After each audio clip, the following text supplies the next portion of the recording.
Okay. Well, let's see if I missed anybody. If I don't call your name, it's because I already picked you off here. Anthony Acevedo.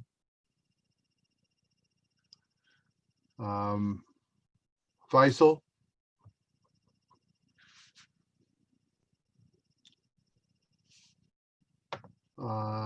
Zachary Camarena. Yeah, I see you. Jocelyn Garcia. I'm here. Okay, good, Jocelyn. Marlene. I see her. Hi, Bill. I'm here. Okay, good. Gotcha. Joanna Morales. Okay.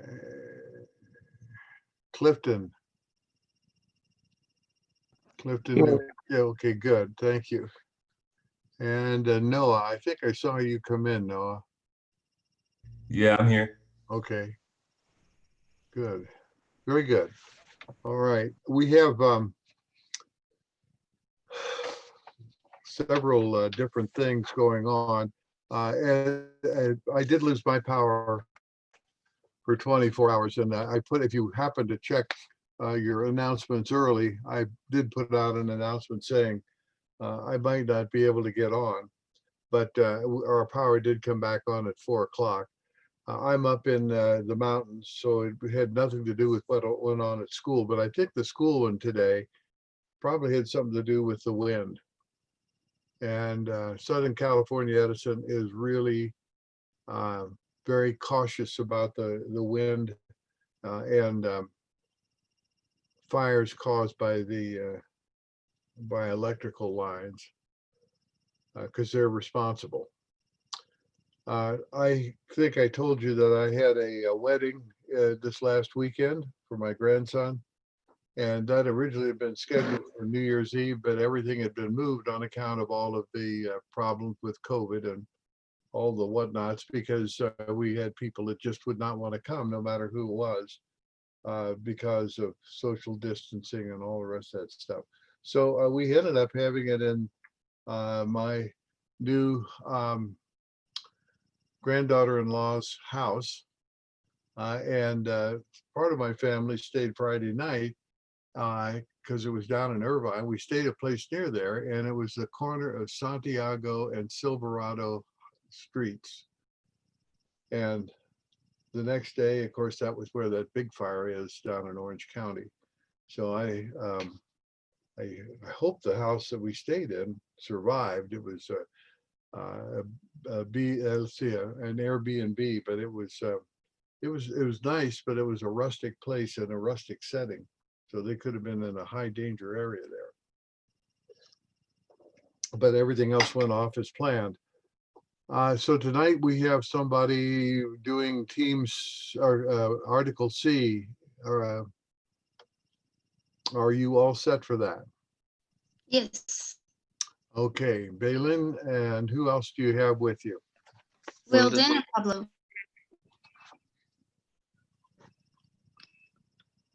Balin, Wilden, and Pablo. Okay. And yours is becoming effective leader, or something of that effect? Yeah, what makes a great leader? Okay. And this is one of the really important high value things in academia today. And I don't know if any of the three of you are in HR as your specialty, but it would certainly be very appropriate for what you would be doing there.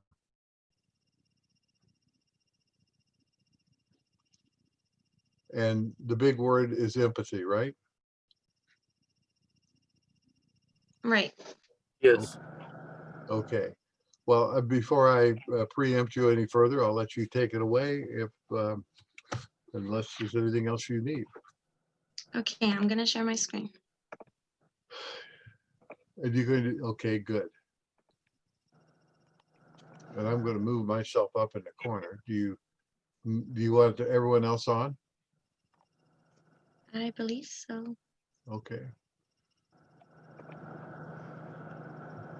All right, so we are Team C, and we're presenting on HBR article by Daniel Goleman titled "What Makes a Great Leader?" So the big question here is, what makes a great leader? Is it the position? Is it a title, a badge? Is it the level of intelligence or a particular set of skills? Well, Daniel Goleman set about to answer that question in a business perspective. And in conclusion, he found that IQ, technical skills, everything of that nature is important, but emotional intelligence, which might be a new concept for many of us, is a sine qua non of leadership. So the essence or something absolutely necessary. EI, short for emotional intelligence, is the key factor that distinguishes a great leader from merely a good one. And it's a group of 5 skills that enables the best leaders to maximize not only their own performance, but also that of the people that follow them. And it consists of these 5 things: self-awareness, self-regulation, motivation, empathy, and social skill, which we are about to talk a little bit more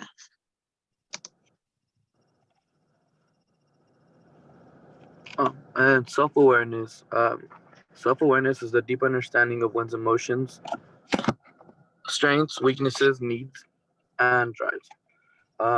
You got to know your limitation and reach.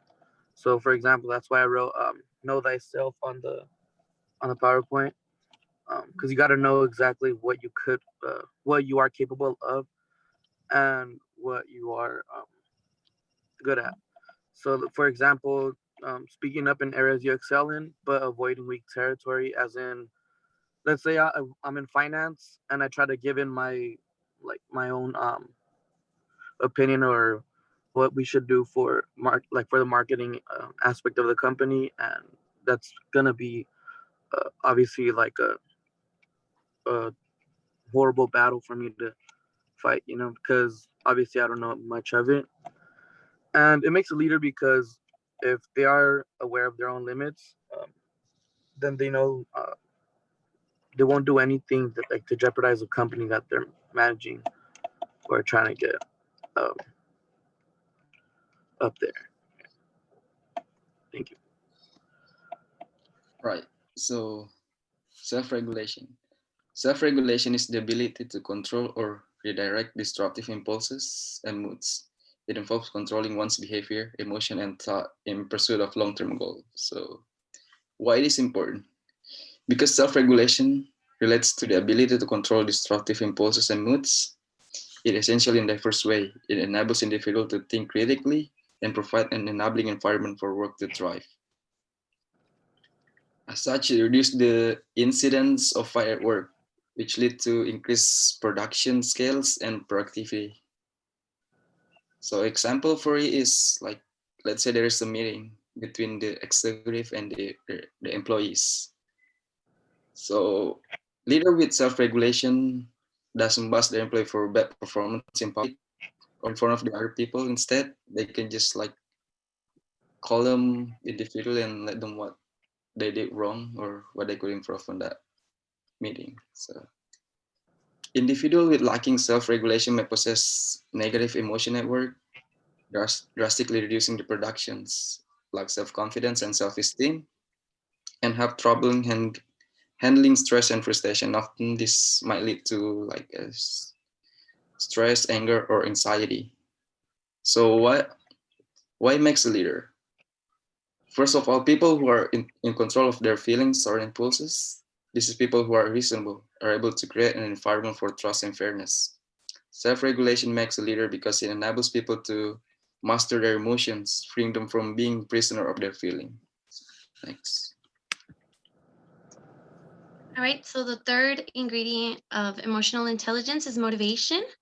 So motivation means being driven to achieve for the sake of achievement. So there are a lot of things that motivate people. It might be money, that big paycheck at the end of the week. But a true leader has motivation that impulses them to achieve simply for the sake of achievement, not for any external factors like prices or recognition or money. Motivation has some key factors like passion.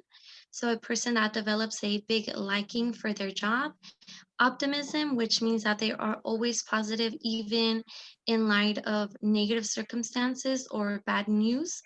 And they have this unflagging energy that is often contagious to the people in their workplace.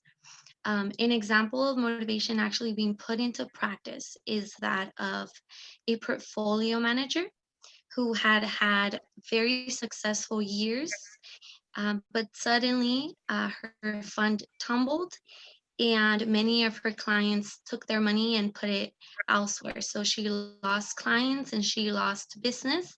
So this oftentimes would result in some sort of deep sadness, depression, doubt, insecurity for the future.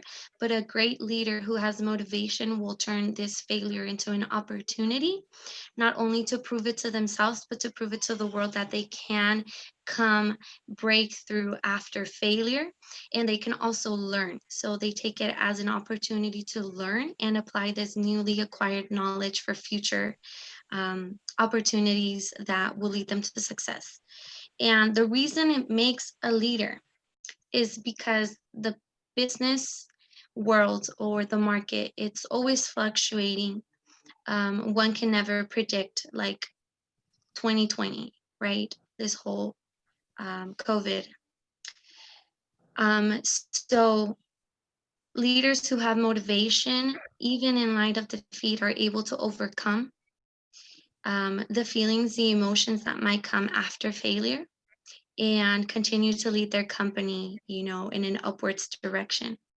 And because they have passion and optimism, they end up developing commitment to the organization. So loyalty to the organization and loyalty to their coworkers as well.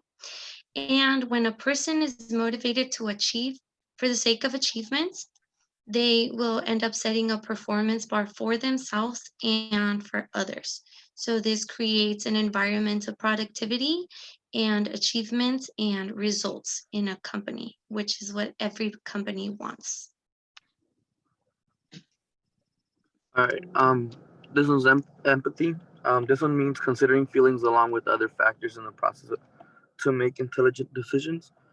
Um, they gotta acknowledge that their employees of the company are human and obviously not robots. Um, for example, like you can't try to make them choose work over family. For example, um, my wife's given birth, and instead of telling me to just come in and work on it tomorrow or in the future or work on it from home, they just tell me, oh, it's either work or you're like basically work or you get fired. And that's one of the things that um, is with empathy. And why it makes a leader is because you gotta considering others' opinions brings more ideas to the table. You know, everyone's got ideas, and a lot of them. One can be better than another, so it's always good to listen to others and uh, take their ideas into consideration. And yeah, they're like always, they're more than just employees. They could be friends. They could be, you always develop like a different relationship with everyone at your job. You always get closer to one coworker than to the other. You're always cool, like better with one manager than another or something. And long-lasting relationships equals company loyalty. So they'd never try to do something bad to the company or try to not work enough. Thank you. So the last ingredient for emotional intelligence is social skill. So what is social skill? Social skill is managing relationship to move people in the desired direction, to find common ground and build rapport. Proficiency in managing relation and building networks. So basically, social skills are the skill that we use every day to interact with, communicate with others. They include verbal and non-verbal communication, such as speech, gesture, facial expression, and body language. So social skills are essential in several aspects and enables leaders to move employees in the direction they desire, such as agreeing on a new market strategies. This emotional intelligence component at work allows people to successfully manage their relations through emotional controls. It also equips leaders with proficiency in team management by instilling strong persuasive skills in them. Social skills allow leaders to put their emotional intelligence to work. So for example, leader with good social skill possess skill at building relations with others. It is crucial since most of the industries, I think, require like frequent communication with client and customers. So leader with good social skill are easy to talk to. This will like minimize the dispute in the organization, increase the productivity, and would be easier for them to like come up with a good solution to the problem they currently face. By contrast, people with lacking social skill might not intuitively manage their relationship. As a result, which individual will not have their work done to other people. Like they're more tend to like work individually rather than working as a team. So why makes a leader? Social skills are crucial for leaders because it enables them to put their emotional intelligence to work, making them excellent collaborators in finding solutions to challenges. At last, social skill can be learned and practiced. For some, this might be difficult, but they're important skills to have in order to manage a successful team. All right, so in conclusion, the author of this article actually did a bit of research on his own, and he set out to analyze information from 188 different companies. And he collected information as to the assets that made up the leadership in those companies. and he divided them into technical skills, cognitive skills, and emotional intelligence. And he realized when he put the numbers together that the ratio proved emotional intelligence to be twice as important as all those other features or factors at all job levels. And another individual that he mentions in his article had actually also done a study of global food and beverage companies. And he found that the senior managers that practice emotional intelligence, their divisions outperformed their yearly earning goals by 20% over. And the senior managers that did not put emotional intelligence into practice actually underperformed by the same 20%. So after looking at all this information, Daniel Goleman comes up with the idea that emotional intelligence is by far one of the most important ingredients in leadership. Without it, a person can have the best training in the world, an incisive analytical mind, and an endless supply of smart ideas, but he still won't make a great leader. And that's our presentation. That was very well done. And I like the way that you did all the handoffs with one another and that you're well organized for the presentation. There's a lot in there, and I think you hit most all the high points. It's not necessary in these articles, they hit everything, but you did an excellent job of hitting so many of the high points in there. As I listened to you talk, it reminded me, and I have read most of the articles I've assigned to you, and in some cases, of course, I'm going by someone else's recommendation on them. But this is one I want to go back and read again, because this emotional intelligence is very important. I had one situation where a guy did not have high emotional intelligence, and he was my boss 2 times removed. And I was in a meeting one time where he blew up at me, and it changed my whole relationship with that company. And within 6 months, I was gone. It was my decision making that got me out of there, but it was because of that one event that he destroyed a relationship. And I was doing exceedingly well with that company. They were very pleased with the performance I was giving them, but essentially that was the death knell when that happened. And I'll tell you what happens when you go into your boss's office and he blows up at you for something that really isn't something that was he's angry with you, but he just blows up. The thing that happens is you get out, when you get out of that office, you say, man, I'm never going to say anything like that again. I'm just going to say whatever he wants to hear, because I don't want to be thrown up on that way. One of the things you said was the, could you show me the last slide again? It's either the last slide or the one before that.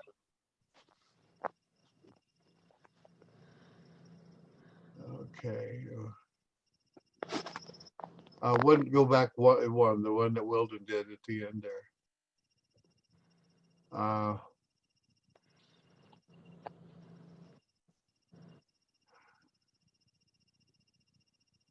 I believe at the bottom, I quote, I believe you learn social skills by mixing with people.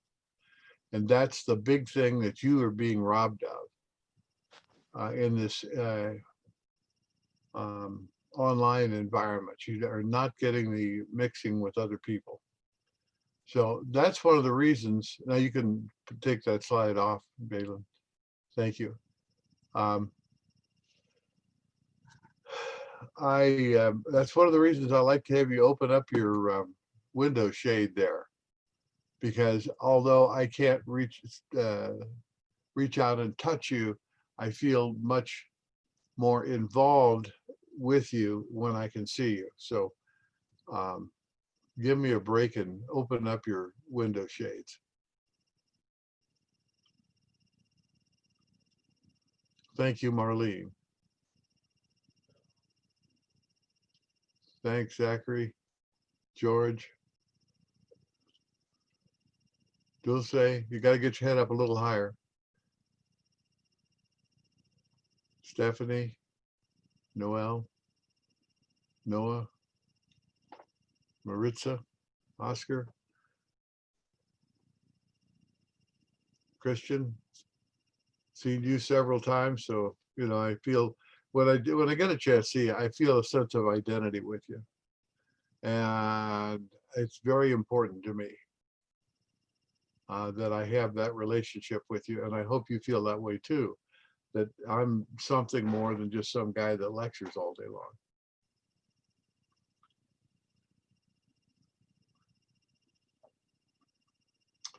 Okay, I want to invite, well, there's Xavier.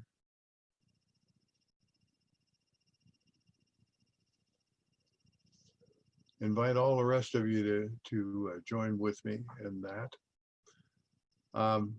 As a result of getting messed up with the power today, I ended up losing the disk where I had the presentation I was going to show you. So I had to scrounge up one of the earlier versions of it, and I think it's going to come out okay. But let's see what was going on in my mind. There was something oh, no, I don't know what was going on in my mind. Oh, yes, I do. I put out the things on the Blue Ocean strategy. And on my computer, you don't know, you have no idea how tough that was to do. But I got it and I thought I had it working. And I know if I go on to Blackboard myself and even take the student view, I get the thing to come up and I'm able to play the 5 slide sets that are out there. I took all the slide sets and the videos that I had and put them out on YouTube. And then I pulled them in as part of a PowerPoint presentation where each one in turn you'd be able to play. Now, I don't know how many of you were unable to make that happen, but I want to know. Of course, if you didn't even try and look, it's something different.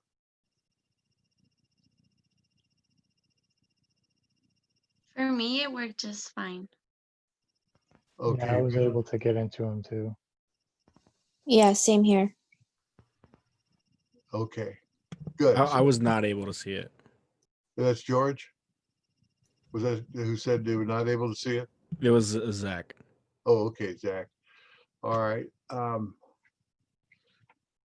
I'll see what we can do offline with you. And I'm sorry you don't have the phone available, Laura. It's a bitch when you can't do anything. Yeah, I apologize. It kind of went around 3 and it hasn't come back. So I'm currently on my phone. So even if I turn the video on, it's dark. Okay.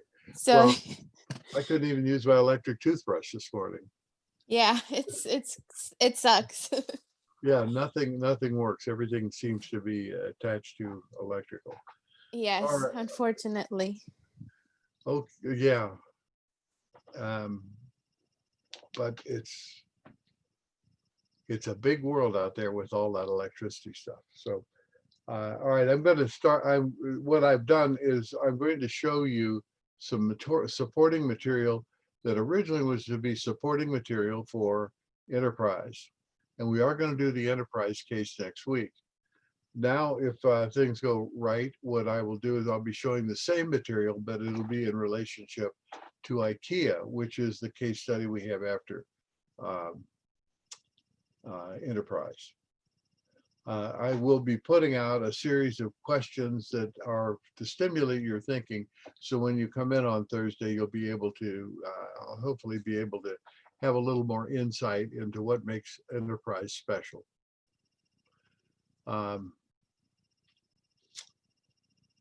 So with that said, I'm going to go right into the presentation. And I encourage you all to take notes.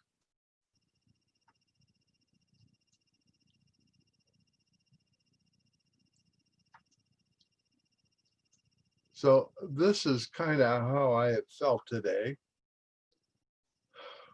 just up the creek without the paddle for most of the day.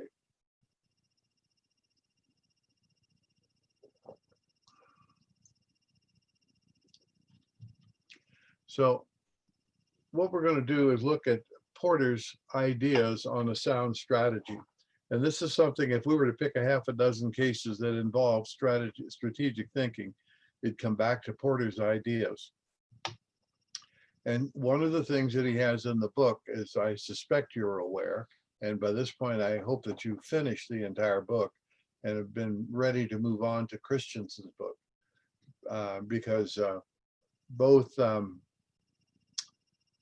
Porter and Christensen have extensive references to Ikea, which is what you're going to see tonight. So it's will reinforce your learning if you'll look at those or be familiar with those. But the 5 tests that he has is you need to have a unique value proposition. What's so special about you? Have to have a different value chain. And this is where you position yourself on the difference between the mine and the pantry, and also how you manipulate the elements that you have in your portion of the value system to maximize the amount of margin you make. Thirdly, you got to have clear trade-offs, and we'll keep coming back to this all the way through to the end of the semester. And that's both choosing what to do and what not to do. And the what not to do is more important than the what to do. And the reason that we say that is because you end up, if you go into areas that you said you had chosen not to do, and you end up doing them anyhow, you end up in the briar bushes and end up destroying the momentum that your company has. Number 4 is all of the activities in the value chain fit together and reinforce each other. And this is an important concept, and it represents, I think that was chapter 6 of the Magretta book. And finally, chapter 7 is strategic continuity. And this is where you do the same things repetitively. If we are having a problem, we've been through that before. It's like having a playbook when you're playing football, that you know what to do because you've done all the training. And in this case, it isn't just training, it's the execution time after time. And therefore, you know, when you face a new problem, this is how we take care of it. So let's look at the value proposition, and it goes back to the chart that I've shown you now. This will be, I think, the 4th time, where this is really a market analysis. And typically with market analysis, what we're doing is doing the demographics of the market that we want to hit. But as I have learned from this chart, and I've been in marketing for most of the 40 years I was in business, what I've learned from that is that my thoughts were too narrow, because we have to understand not only the end users, but all the people in the channels that go from our product when it moves from my company to the next level, and ultimately to the consumer. That I have to be attentive to the needs of all of the people in that value chain or in that channel. And not only do I need to understand my customers, but I got to know what they need. Now, the understanding who your customer, what customers you want to deal with is the market segmentation portion of your marketing. The second thing is you have to understand which needs you're going to satisfy. And it turns out that different customers have different levels of needs, different levels of sophistication. And this is becoming more and more apparent as we become more and more tied into information technology. Because this is not like an old-fangled product that you can pick up and just use. So the customers have different needs. In some cases, it's for the product. In other cases, it's for the product plus the service component that can be purchased with it. In other cases, it's the product plus installation. And still others, it's product plus training or some other combination of those. And what you want to do is to find people that have common needs, because that makes it a lot easier to sell. If you know who you find the people that are buying what it is that you're trying to sell. And then the final piece is what relative price. Is it going to be something that'll be a premium price, which obviously you will get a premium if you're selling both the product and the service? Is it something where you're just one among many and sell at parity with your competitors? Or is it something you can discount because customers only need a minimal amount of service? So a scaled down model will be helpful to them and also allow you to give them a lower price and still keep plenty of margin. So this is now just a recap of that. Which customers we want to sell. Look for groups that are overlooked. That's a good thing to remember. That in every marketplace, there's some people who are either overlooked or avoided by the industry because they're non-standard. That's the biggest reason why you would end up being overlooked. Determine which of the customers' needs are not being met, and there are many cases where they are either underserved or overserved. So that's where you base your pricing. Eliminating the unnecessary. And if you saw the Blue Ocean strategy, you could see this is an integral part of their approach. That they wanted to eliminate things that people didn't want to pay for, and that people at this point in their life didn't really need. And there are also customers that are underserved, people that need something, but now with your product only, or with the standard for the industry, they are unable to accomplish their task with that product by itself, and have to do a workaround. And that's another good word to remember. If people are doing workarounds, it means there's an opportunity to provide something for them that'll make their life better.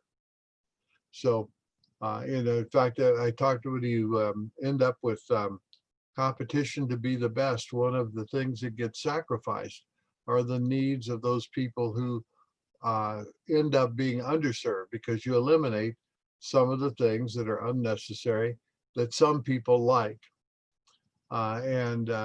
As that happens, then people need to find a workaround, and that creates opportunity to examine whether you want to go after that opportunity. The next thing is the big one, and that's the trade-offs. And I appreciate all of the work that you've turned in on that. But one of the observations I made is most of the trade-offs that you highlighted were I said one of the observations I made. One of the observations I made about you was that most of you submitted things that were observations rather than true trade-offs.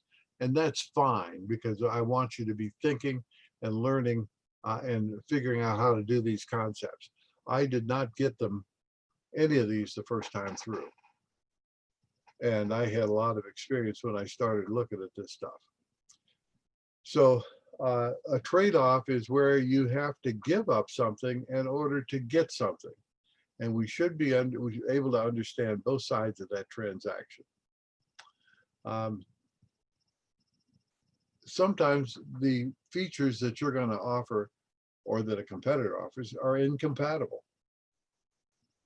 And other times you have activities that just don't work. For example, you may have set up your operation to be very good at long, low-cost runs. And the trade-off that you have, one of the trade-offs you make when you make that decision is that you may have high setup costs. Now, for example, I had a student that worked at Latchford Glass down in, I think it's in Vernon. And he was saying that when they did a changeover from one mold to the next, it could be 3 or 4 days of setup to make that change. And that means that they got to run an awful lot of glass. And I don't know whether he was running bottles or whether he was running tableware or what they were doing. But when they made a changeover, it was a significant thing, and they had to have a good long run. Well, if somebody came in like a competitor in the wine industry that has a unique bottle for every variation they have in their product, you're now talking about something that's very high cost because you have to do a separate setup for that bottle. And the runs are by definition, because all of these varietals and special items that they have in the wine store are different. It means you're going to have very high cost packaging. So you have to understand what your market is. There's a guy that lives up the street from me, and he has a company that makes computer boards. And all he does is prototypes. And so he may do a setup where they only make, say, 7 boards for a new product. And yet he is able to do very well. And he ended up selling his company for about $75 million, just making individual computer boards. Now, I worked at one time in a company where they were making the boards, and man, they just flowed through there, where there was a machine that stuffed all the parts into the board, and they were running in very high volumes. You just have to make sure that you have the right composition, that you've got the right equipment to do the right kind of products. Sometimes there can be inconsistencies in image or reputation. For example, a Ferrari can't market SUVs because it's just inconsistent with who they are.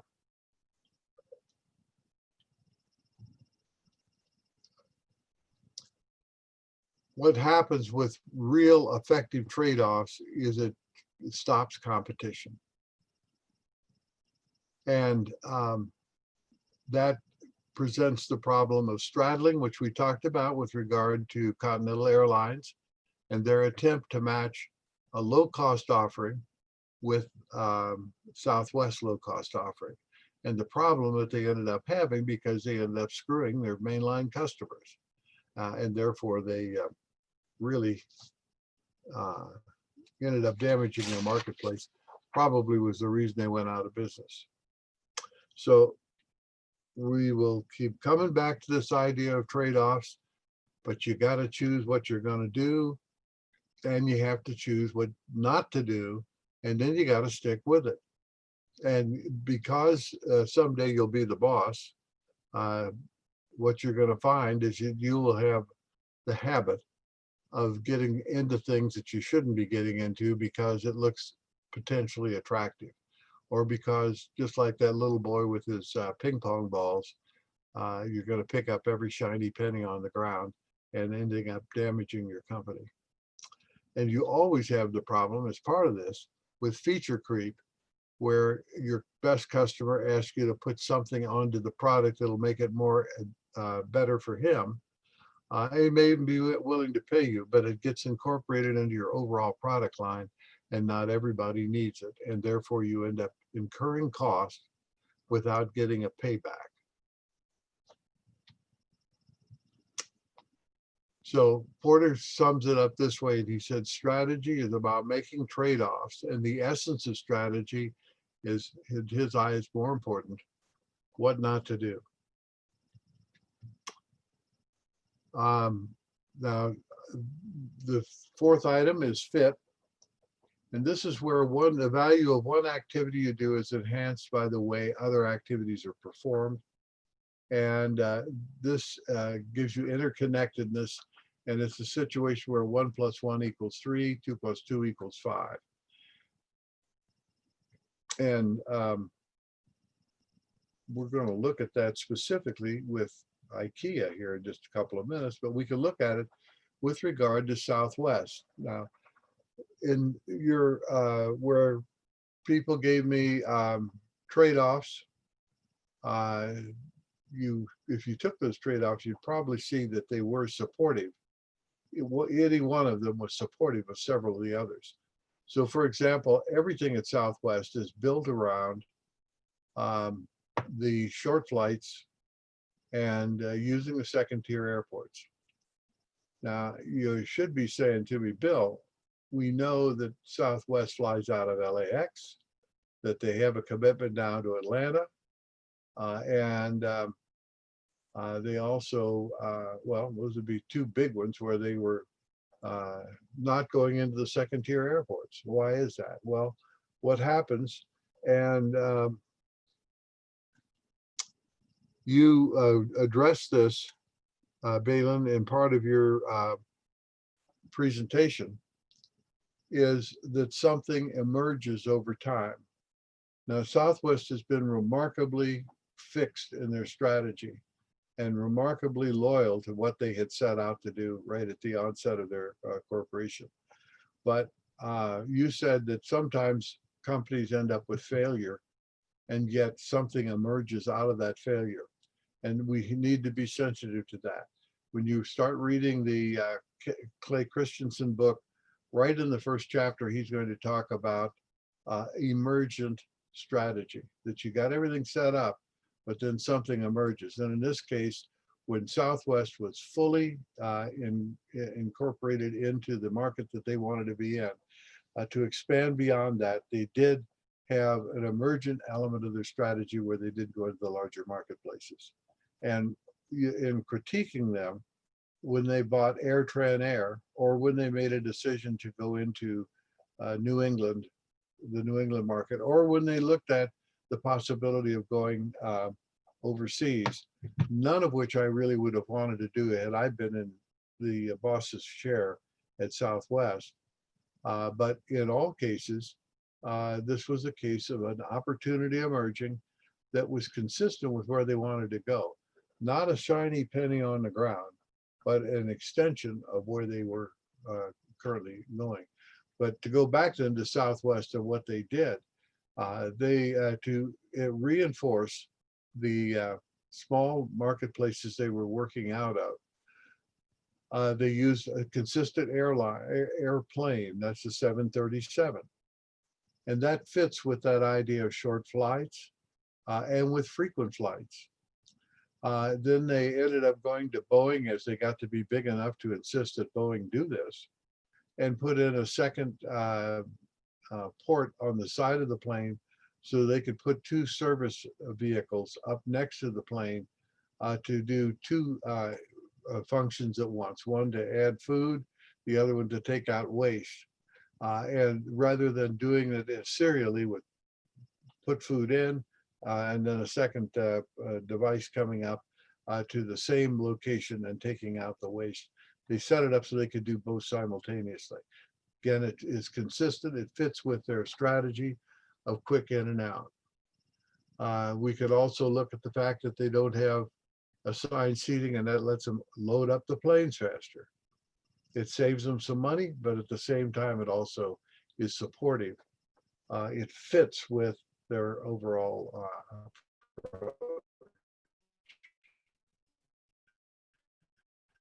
so I could go on probably. I don't think, oh, we're already past 9 o'clock. We'd be here till 10 o'clock. Continuity is the enabler, and this is where you take all of these pieces. It takes time to get them to work right. And so there's never enough time for things to develop unless you do this. Now, Disneyland has been doing the same things for a long, long time. My first visit to Disneyland was in August of 1955. And that was within 2 or 3 weeks of the day they opened. And you know, there's more rides there. The rides are more sophisticated. There's a lot more things to do. But essentially, it's the same park that I went to in 1955. In fact, it was less than $5 a ticket then. But the people were the same because they have been trained to do the right thing on a consistent basis for 60 years. Maybe 65 years. So that is what continuity buys for you.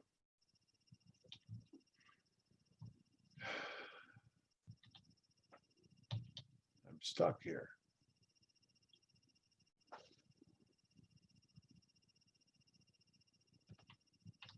I'm going to stop sharing for a moment. There we go. Now go back to sharing again.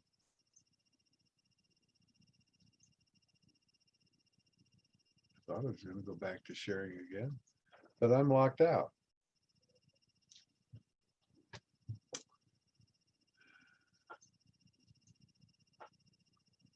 And I can see all of you, I'm moving, but I can't make the computer do anything, so.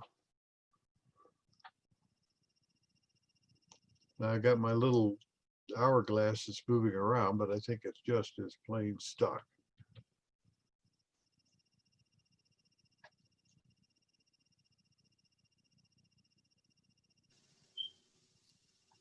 Yeah, we can't hear you, but not the screen. You cannot hear me. We can. You can hear me. And I can't Yes. get the screen back up. So I think in order to do anything, I'm gonna have to sign off. I'm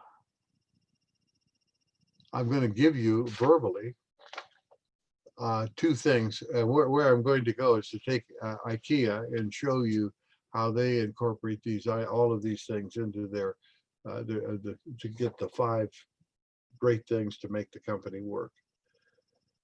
But all of these things, so I'll just verbally tell you the last 2 slides that I was going to show on that section. That what this consistency does when people do the same things the same way, and I don't mean doing it slavishly, but doing it because they know that that's part of rowing the boat with everybody rowing it together, is that your customers get to know what you stand for, and therefore they are responsive to what you're offering. Your suppliers and your channel supports tend to support you better because they know what to expect in relationship to you. And what happens is it improves all your activities. And finally, it also makes things easy for you to do your managing, because you can trust people. You know that they're going to do it. And this is something we've stressed right along, that as you create a strategic statement, or as you set up your goals and objectives, you want things to be simple enough that this can be communicated all the way down to the lowest part of the organization, and that everyone is going to hear the message and understand what you're talking about. So it's that t-shirt thinking. Well, that brings me to the point where I would start talking about Ikea, but I can do that possibly Thursday or maybe the time after that. I will have found the stuff that I lost, and I will, let's see, Zach, you and I need to talk. And so when everyone signs off, you and I can get your problem resolved there, okay? Zach, are you going to talk to me? Yes, I'm right here, Professor. Okay. Very good. So other than that, I'm going to let you all go. I'll see you on Thursday. I'll send out some stuff for you on Enterprise, but I do want you to do a lot of thinking and studying, and I'm going to pick somebody to start off and run that class for us next time. Okay? Okay, Bill. Thank you. All right, kids. Well, then have a good day over there on the other side of the world. All right, you too. Okay. Have a good night, Bill. Good night, Dow. Thank you. Good night, Bill. Thank you. Good night, Bill. Always welcome, kids.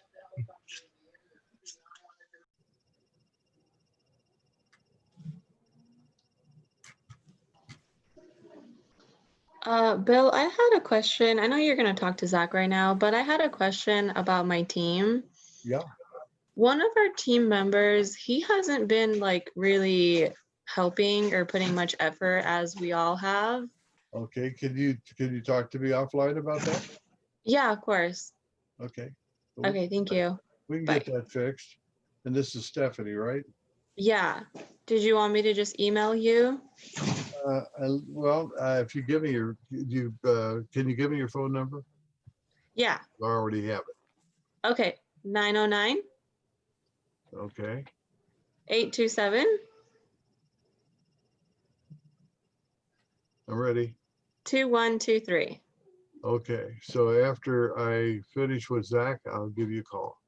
Okay, thank you. All right, fine. Bye. Bye-bye.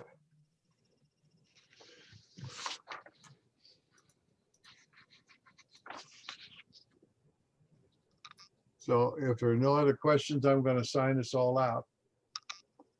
Yeah, it's just me and you right here, Professor, in the call. What's that? It's just you and I in the call right now. Oh, everybody else is gone? I Yeah, guess. yeah. It's just me and you. All right.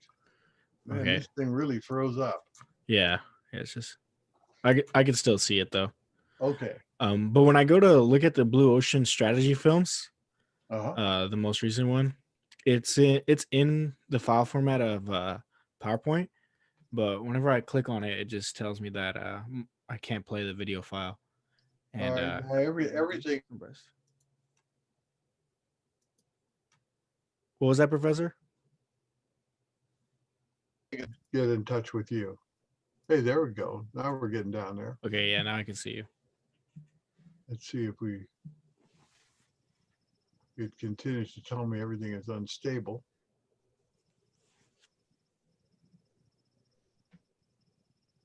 I'm going to stop the sharing and see what we got. Man, everybody's still on there, although you said it checked out.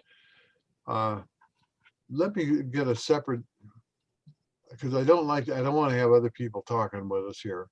Oh yeah, okay. I only see you and I and the participants. Well, I see everybody, but I know that they're not there. Yeah, you just might be a little delayed. Okay, but I'm not sure how I'm going to get there. Let's, why, can you put your screen up? Can you take over the screen? Yes. If I think that you need to give me that ability. Oh, I think I can do it. Never mind.